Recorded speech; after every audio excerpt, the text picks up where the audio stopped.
Көлдөгү закон подлость деген кандай иштейт билесиңерби? Үй бүлөлүүлөр билет анычы. Тети байке билет азыр кайра айтат. Мындай көлгөчү мурун бойдок кезде мен келип жүргөндөчү атаң кыздар менен таанышам деп келчүм да мындай. Келип, пляжга барып, кыздар менен таанышам, кыздар жок эне. Жалаң үй бүлөлүү байке эжелер куртага чыккан. Мен как сразу аял алып туруп пляжга келдим, как назло кыздардын баары пайда болду го, блин. Фигурасы укмуш, өзүнчө эле, "Йоо, каякта жүрдүңөр, деп турган келет го. Бул эмне тагдырдын тамашасыбы?" деп турат. Тура туугандар, мен мурун башкача эс алчумун бойдок кезде, блин, өзүңөр тааныш болуш керек деп чуркап келип туруп эле пирттен сразу головка секиртмин. Азыр мен 2 баланын атасымын. Мен азыр жээк менен кирип келем. Акырын маякка чейин кирип келгиче бир аз суунун температурасын так билип калып турбайсың да. Так, 24,7 болуп турчу. Мурун мен мындай бойдок кездечи мындай кайсыл пирте кандай мындай музыкалар бар, кафелер бар десечи, азыр мен каяк боюнча специфин айтайынбы? Мен азыр кайсыл жердин туалети балдар үчүн ыңгайлуу. Анткени балдарды пляжда турганда туалетке алып барган өлө проблемный, Өлүп туруп, кас туруп кайра көмүп кое албайсың да. Жаныңда орустар бар.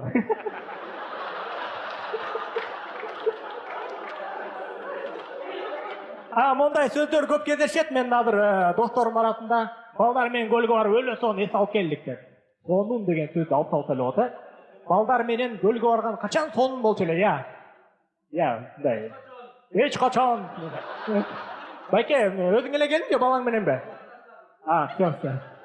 Мындай да, мен оюмча көлгө балдар менен эс алып келгенден кийин да өзүнчө эс алуу керек да мындай. Балдар жок, чисто аялың өзүнчө, сен өзүнчө. Билесиңерби мындай, өзүңөр таанып атасыңар, объезднойдон чыккандачы, үй бүлөң менен чыкканда музыка угуп, ырдап кеткен семейкасын мындай, деп келатканда көрөйүн деген көз жок бири-бириничи. Ичи ооруп атат, температура, баш ооруп атат, только аялыңдыкы эле.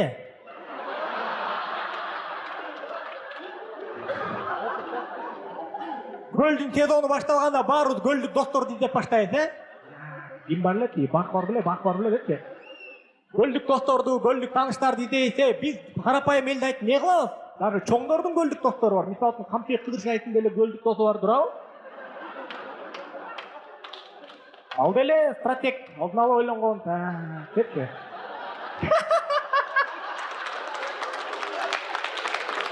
Баарыбыз негизи местный болгубуз келет, мындай көлгө келатканда мындай безопасно жүрөлү деп местныйлардын фишкаларын жаттап, биз мисалы үчүн мындай кечөөн келдик да.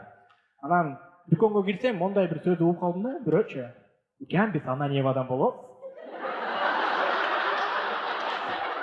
Скидка кылып берип экен дейт го. Ал фигня, бүгүн пляжга барсам, бирөө вообще андан ары кетип калыптыр, Таче, биз местныймыз го, Мен атым Еркин го, энергетик пансионатынан келдик го, дейт го, сразу элечи. Мага эмне жакпайт дебеңиздер, мага жанагы кыргыз браттар бар го, көлгө барып эмне кыласың, андан көрүп Турцияга барып лес алып келген жакшы. Көл кымбат экен, Анталияга барган жакшы дегендер бар го, Мен андайлар жаман көрөм, мен патриотмун туугандар. Тура. Мен патриотмун. Айтып кылачы, мисалы үчүн, Анталиянын каягынан мени бир местный тепкилеп кетет,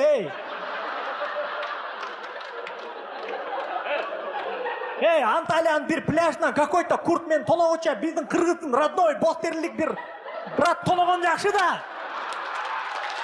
Саатына 200 сомдон зонтик берип турабы? Саатына 200 сомдон зонтик бул тоноо эмеспи, туугандар? Базарда зонтик өзү 200 сом турат. Анан өткөн жылы келинчегим экөөбүз көлгө келип, кечинде эс алалы дедик, силерге окшоп эле мындай. Клубка барып бийлеп көрөлү дедик да. Өзүңөр билесиңерби, негизи азыр көлдө аябай сонун ночной клубтар ачылып атат, жакшы заведениялар ачылып атат. Билесиңерби, ар бир көлдүн астында фейс контроль деген тема бар, фейс контроль. Байкадыңарбы, ошол фейс контролдун алдында бир 2 брат турат мындай. Сенин тагдырыңды чечет да. Бүгүн клубка киресиңби же кирбейсиңби депчи. Вот ошолорду бүгүн барганда жакшылап байкап көрсөңөр, өзүлөрүнүн кебетеси негизи эч жакка жарабайт да. Эмнеге алар чечиш керек,